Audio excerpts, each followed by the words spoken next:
بسم اللہ الرحمن الرحیم۔ باب دوم ایمانیات اور عبادات کا ذکر کیا جا رہا تھا۔ میں نے آپ کو اس سے پہلے ایمانیات سے متعلق جو باب کا نام تھا ایمانیات اور عبادات، اس میں ایمانیات سے متعلق میں نے آپ کو بتلایا تھا۔ میں آپ کو اس کا کچھ خلاصہ بیان کر دیتا ہوں۔ وہ باتیں جن کو ماننا، دل سے یقین رکھنا ان پر جو ضروری ہوتا ہے، جیسے اللہ ایک ہے، اس نے ہمیں پیدا کیا، اس کے رسولوں پر، نبیوں پر، کتابوں پر، فرشتوں پر، آخرت کے دن پر، اور اسی طرح جو کچھ انسان کے ساتھ حالات اور واقعات پیش آتے ہیں یہ سب نصیب اور تقدیر سے ہوتا ہے۔ ان ساری باتوں پر ہم یقین رکھنا، یہ ایمانیات سے متعلق تھا، یہ ایمانیات کی جزیات تھیں۔ میں نے آپ کو پچھلے سبق میں یہ بتلایا تھا۔ اب اس سبق کے اندر عبادات کے بارے میں جو ہے وہ آپ کو بتلایا جائے گا۔ عبادات کہتے ہیں اللہ تعالیٰ جن کاموں سے خوش ہوتے ہیں، راضی ہوتے ہیں، ان کو عبادات کہا جاتا ہے۔ یعنی ہر وہ کام جس سے اللہ خوش ہوتے ہیں، راضی ہوتے ہیں، تو اسے عبادات کہا جاتا ہے۔ جیسے نماز پڑھنا، اس سے اللہ خوش ہوتے ہیں۔ نماز پڑھنا ایک عبادت ہے نا۔ تو ہم نماز پڑھتے ہیں دن میں 5 وقت کی، تو جب ہم اللہ کی عبادت کرتے ہیں، نماز کو پڑھتے ہیں، تو اس سے اللہ راضی ہوتے ہیں، اللہ خوش ہوتے ہیں۔ اسی طرح رمضان کا مہینہ آتا ہے، ہم روزے رکھتے ہیں، تو جب ہم روزے رکھتے ہیں تو اللہ تعالیٰ اس سے خوش ہوتے ہیں۔ روزے رکھنا بھی ایک عبادت ہے۔ اسی طریقے سے قرآن پاک کی تلاوت کرنا، قرآن پاک کی ہم تلاوت کرتے ہیں، اللہ خوش ہوتے ہیں۔ اسی طریقے سے جب ذی الحج کا مہینہ آتا ہے، ہم حج کے لیے جاتے ہیں، اللہ ہم سب کو حج کی توفیق دے، ہم سب کو اللہ اپنے گھر کا دیدار کرائے، تو حج پر ہم جاتے ہیں، اس سے اللہ خوش ہوتے ہیں، راضی ہوتے ہیں۔ حج کرنا بھی ایک عبادت ہے۔ تو یہ سارے کام، یہ سب عبادات کہلاتی ہے۔ ایسے کام کرنا جس سے اللہ خوش ہوتے ہیں، اللہ راضی ہوتے ہیں، ایسے کاموں کو عبادات کہا جاتا ہے۔ تو یہ ابھی جو ہم باب پڑھ رہے ہیں، اس کے اندر 2 چیزیں پہلے ہم نے ذکر کیا۔ ایمانیات، وہ باتیں جن پر یقین رکھنا ضروری ہے، اور نمبر 2، وہ کام جس سے اللہ خوش ہوتے ہیں، راضی ہوتے ہیں، ان کو عبادات کہا جاتا ہے۔ ان دونوں باتوں کو اس باب کے اندر ذکر کیا گیا ہے۔ اب باب کے بعد ہمارا جو آج کا چیپٹر ہے، ہم اس پر آتے ہیں۔ اس سبق کا نام، اس چیپٹر کا نام ہے اللہ تبارک و تعالی سب دیکھتا ہے، سب سنتا ہے۔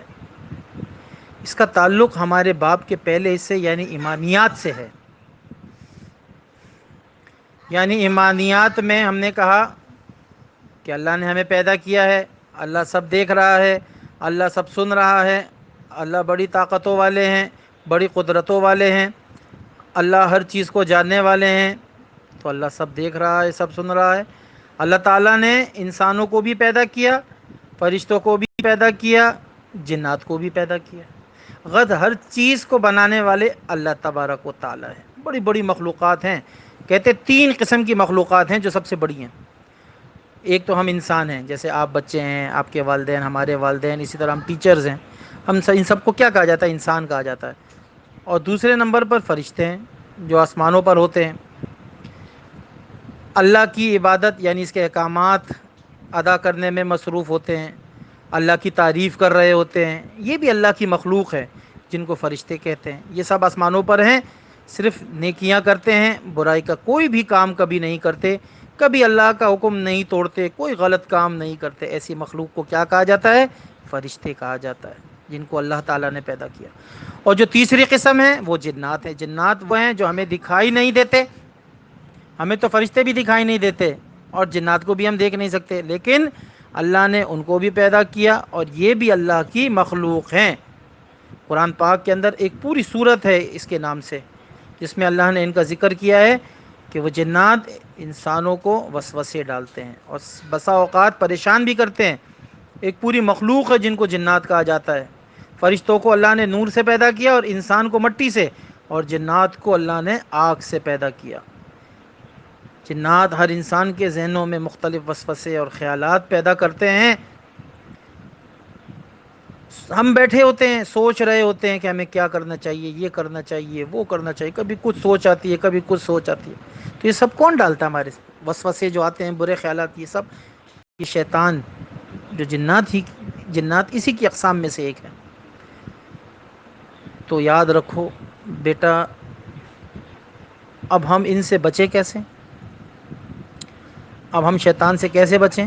وہ ہمارے وسوسوں میں، ہمارے ذہنوں میں وسوسہ نہ ڈالے، برے خیالات نہ ڈالے، ہم اچھی اچھی باتیں سوچیں۔ تو اس کے لیے اس سبق کے اندر، اس چیپٹر کے اندر ایک دعا بھی ہمیں بتلائی گئی ہے، جس کا نام، جو دعا ہے، لا حول ولا قوت الا باللہ العلی العظیم۔ اس سبق میں آپ دیکھیں بک کے اندر آپ کو نظر آئے گی، لا حول ولا قوت الا باللہ العلی العظیم، یہ دعا لکھی ہوئی ہے۔ جب ہم اس کی پابندی کریں گے، اس کو پڑھیں گے، اس کو یاد کریں گے اور روزانہ پڑھتے رہیں گے، تو یاد رکھیں شیطان کے وسوسوں سے اللہ ہمیں محفوظ کر دے گا۔ ہمارے ذہنوں میں کوئی برا خیال شیطان ڈال نہیں سکے گا، کبھی ہمیں غلط راستے پر نہیں لے جا سکے گا۔ تو ہم اگر لا حول ولا قوت پڑھیں گے، لا حول ولا قوت الا باللہ العلی العظیم۔ اسی طرح ایک اور دعا ہے، اعوذ باللہ من الشیطان الرجیم۔ اب ہم اس کا اہتمام بھی کریں گے تو اللہ تعالی ہمیں شیطان کے وسوسوں سے بچائیں گے۔ تو یہ دونوں دعائیں جو ہمیں سکھلائی گئی ہیں، ہمیں ان کی پابندی کرنی چاہیے، ہمیں یہ پڑھنی چاہیے، لا حول ولا قوت الا باللہ العلی العظیم، اسی طرح اعوذ باللہ من الشیطان الرجیم۔ یہ دونوں دعاؤں کے پڑھنے سے اللہ شیطان کے وسوسوں سے، برے خیالات سے ہمیں محفوظ رکھیں گے۔ پھر انسان سچ بولتا ہے، ماں باپ کی خدمت کرتا ہے، ان کا کہنا مانتا ہے، ان کی عزت کرتا ہے، پھر اس کے بعد ہم ایک اچھے اسٹوڈنٹ بن جائیں گے۔ اچھے اسٹوڈنٹ کیا کرتے ہیں؟